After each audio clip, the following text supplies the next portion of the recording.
독립정신 8. 국민이 깨어있어야 나라를 보존할 수 있다.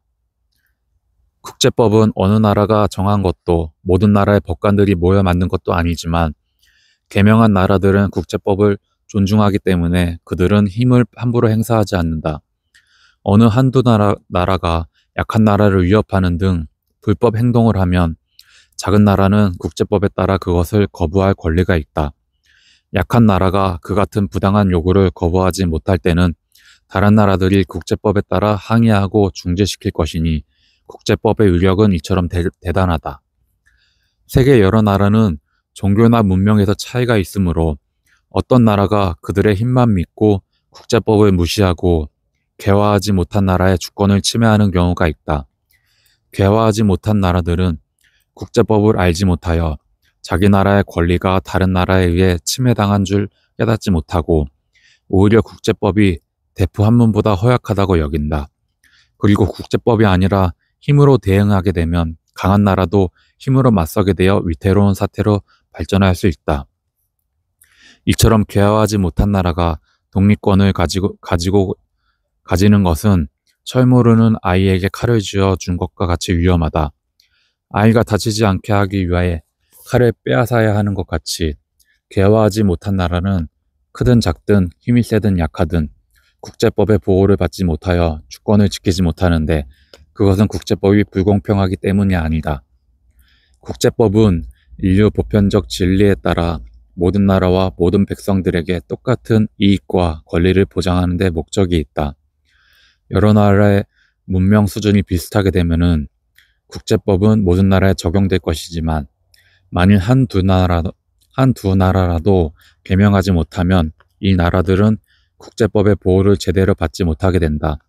개명한 나라들은 모든 나라와 모든 백성들 간에 서로 개방하고 교류하는 것이 공통된 이익이라 믿으며 그것은 자기들의 좋은 점을 세계 모든 나라와 함께 누리고자 하기 때문이다. 개화하지 못한 나라에서는 이를 깨닫지 못하고 다른 나라에 대해 관심도 없을 뿐 아니라 다른 나라도 자기 나라에 대해 관심이 없다고 생각하며 다른 나라와의 교류를 거부하고 고립되어 살고자 한다. 이것이 어찌 독립된 나라의 권리라고 주장할 수 있으며 또한 그 같은 주장이 다른 나라로부터 도전받지 않겠는가. 따라서 국제사회는 개화하지 못한 나라의 잘못된 생각을 바꾸게 하여 국제법을 따르도록 하는 것이 불가피하게 된다. 이것이 바로 개화하지 못한 나라의 자주와 독립이 침해받게 되는 주된 원인이다. 만약 개화하지 못한 나라가 다른 나라의 권유로 개화하고 국제법을 따르게 된다면 다른 나라들이 계속 간섭할 이유도 없다. 그러나 개화하지 못한 나라가 이처럼 사실을 깨닫지 못하고 계속 개화를 거부한다면 결국 나라는 파탄이 나고 속국이나 식민지로 전락하게 말 것이다. 다른 나라에서는 학문과 지혜가 더욱 발달되어 과거에 없었던 물건들을 만들어 쓰고 있다. 예를 들면 전보나 비행선 같은 오늘날 세상에 무한한 이익을 주는 것도 있다. 그처럼 상상치도 못한 발명품에 대해 처음 듣는 사람들은 믿을 수 없을 것이다. 무지한 사람들은 그 같은 물건들이 마술이나 주술을 통해 만들어진 것으로 여길지도 모른다. 그러나 사실은 지식을 통해 사물의 원리를 탐구하여 번개와 공기의 힘을 기계에 활용할 결과일 뿐이다. 어린아이라도 그것을 배우면 알 것이요. 과학의 원리를 따라 그런 물건들을 만들 수 있으니 결코 신기하거나 이상하게 여길 일이 아니다. 가장 중요한 것은 지식의 발달이다. 서양 사람들은 지식의 축적을 통해 다른 나라 사람들이 알지 못했던 것을 처음 발견한 것에 대해 큰 자부심을 가지고 있다. 우리나라 사람도 지식을 넓히면 다른 사람들이 발견한 전기나 공기 같은 것을 쓰기만 하는 것이 아니라 수천 수만 가지 다양한 것을 발견하여 공기나 전기와 같이 유용하게 쓰이게 될 것이다. 오늘날 문명 부강한 나라인 영국이나 미국 사람들도 100에서 200년 또는 300에서 400년 전에는 우리나라보다 개화하지 못하고 어리석었다. 그러나 세계가 개방되면서 지식과 기술이 한없이 발달됨에 따라 지금은 우리보다 몇 배나 앞서 있어서 우리가 상상도 못할 일들을 성취하게 되었다. 그러나 나라에 태어난 사람들은 모두가 그 같은 번영과 발전의 혜택을 누리고 있다.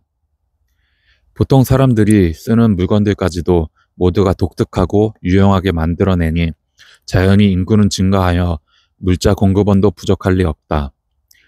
유럽이라는 좁은 지역에 수많은 사람들이 살고 있어서 그들은 살 곳을 찾아 사방으로 흩어졌으며 그런 가운데 미국 대륙을 발견했다. 그곳은 기후도 온화하고 토지도 비옥하여 생산물이 풍부한 곳이 많아 살기에 적합한 곳이 많았다. 그러나 그곳에 살던 원주민들은 반쯤 개화하거나 아주 미개한 야만인종으로서 옛날에 살던 방식대로 살려 했을 뿐이다. 우리나라를 돌보아도 나라를 세운 지 4, 5천 년간 금, 은, 석탄 등을 캐내어 제대로 활용하는 방법을 잘 몰라 외국인들이 와서 광산을 개발하고 있으며 토지를 내버려 두어 국토의 3분의 1을 겨우 경작하고 있을 뿐이다. 기계로 개간하면 그 이익이 무한할 것이나 아직도 많은 땅이 버려져 있다. 그런데도 인구가 많아서 많은 사람이 죽어야 살 곳도 있겠고 빈곤도 면할 수 있다고 한다. 수많은 자원을 썩혀두고 활용할 줄 모르면서 자원이 부족하다고 한탄하고 있다. 새로운 문물을 배우기 위해 개방을 하는 것을 반대하고 낙후된 상태로 살려 하니 이것이 과연 합당한 것인가? 결코 그렇지 않으니 여기에는 세 가지 이유가 있다. 첫째, 하느님께서 인간이 활용하도록 창조하신 것을 내버려 두거나 다른 사람들까지 사용하지 못하게 하는 것은 옳지 않기 때문이다. 둘째, 다른 나라는 토지와 물자가 부족하여 일상생활에 필요한 물자도 획득할 수 없는 반면 우리나라에 쓰지 않고 놀리는 자원이 많다면 두 나라가 서로 협력하여 그런 자원을 활용하여 두 나라 모두에게 이익이 되게 하는 것이 도리에 맞는 일이다. 그럼에도 이기적인 생각으로 다른 나라 사람들의 어려움을 모른 채 하며 그들과 협력하고 교류하기를 거부할 수 있겠는가? 셋째, 세국 정책을 고수하여 나라를 개방하지 않으면 실질적인 것을 등한시하고 다른 나라처럼 값지고 편리한 물건을 만드는 것을 가치 없는 일로 여기니 안타깝고 애석한 일이다. 그런 나라 사람들은 개화한 세계의 이로움을 누리지 못하고 편리한 기계의 도움을 받지 못하며 100년, 1000년이 지나도록 지옥 같은 세상에서 고통받을 것이다.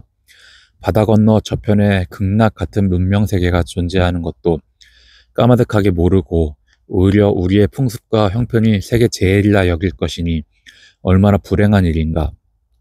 어느 정도 강제적 수단을 동원하더라도 사람들이 세상 형편을 보고 스스로 깨닫게 해야 함에도 나라를 개방하지 않는 것은 잘못된 것이다. 지금까지 개화의 필요성에 대해 세 가지 이유를 설명했다. 따라서 개화의 혜택이 얼마나 큰지 짐작할 수 있을 것이다. 개화한 나라는 개화 이전과 다르다. 모든 백성이 자유와 권리가 존중되고 모든 사람의 이익이 차별 없이 보호해준다. 그러므로 모든 사람이 한없는 즐거움을 누리게 된다. 개화는 종이에 물 스며들듯이 스스로 퍼짐으로 그것을 막을 수 없다. 그럼에도 백성들을 억누르고 옛 법과 제도를 강요한다면 모르는 사이에 퍼지는 개화의 힘과 점차 커지고 있는 백성들의 힘이 합쳐져 더 이상 억제할 수 없게 되는 것을 모르고 억누르고만 한다면 폭발하고 말 것이다. 네, 오늘 독립정신 5에서 8까지 6에서 8까지 읽었는데요. 오늘도 많이 깨닫는 부분이 많습니다. 정말 이승만 대통령은 정말 시대의 정말 선구자였고 정말 선각자였던 것 같습니다. 그 시대의 상황과 지금의 대한민국 상황이 너무 일치한다는 생각을 많이 했고요. 그때 조선시대 때 구한말에 흥선대원군이 고종시대 때 이제 흥선대원군이 세국 정책을 했는데요.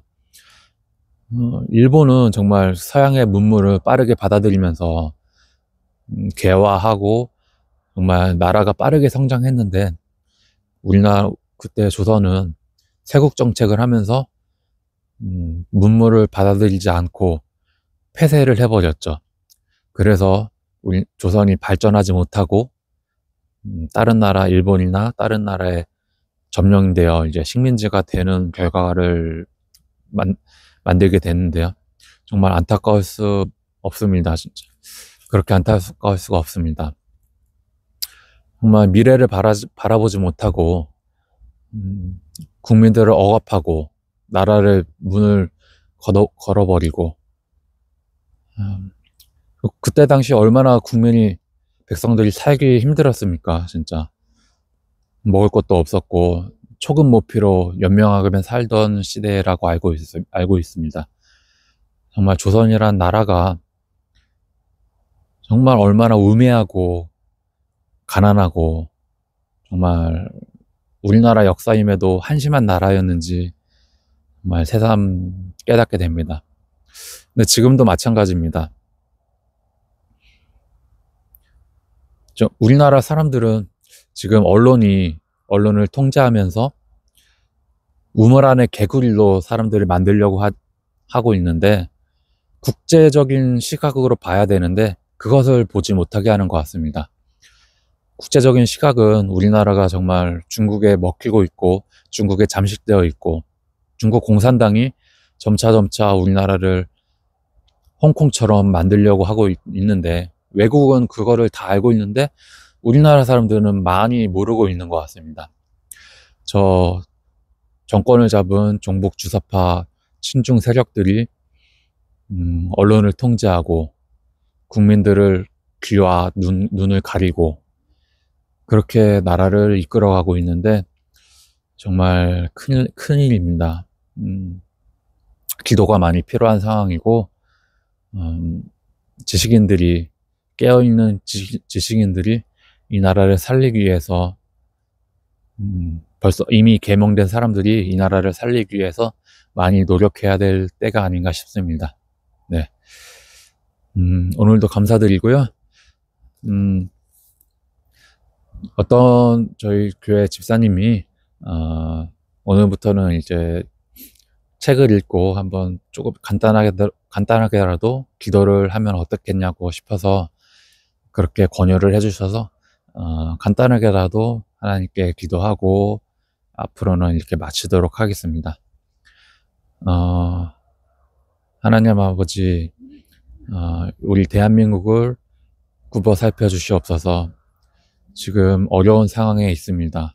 이 자유 대한민국이 뿌리부터 흔들리고 있습니다. 시스템이 무너지고 있습니다.